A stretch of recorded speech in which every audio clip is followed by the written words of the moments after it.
So guys, in this video we are going to learn to make this model. This is one of the easiest models.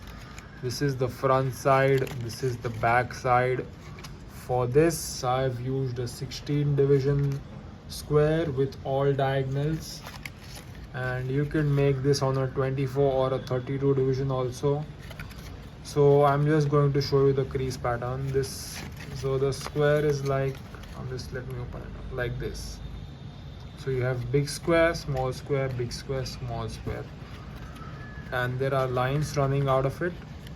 Then after that we go, I'll just open. This is the crease pattern. This distance is the same as this distance, it's 1 unit. This distance is the same as this distance. Alright, and this is the same as this.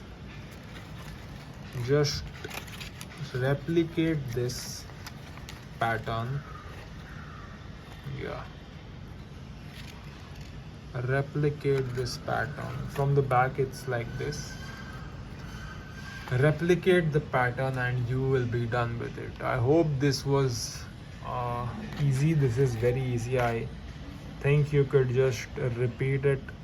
You could replicate it only by seeing it. And that's it for the video, guys. I hope you enjoyed folding this model. Thank you and bye bye.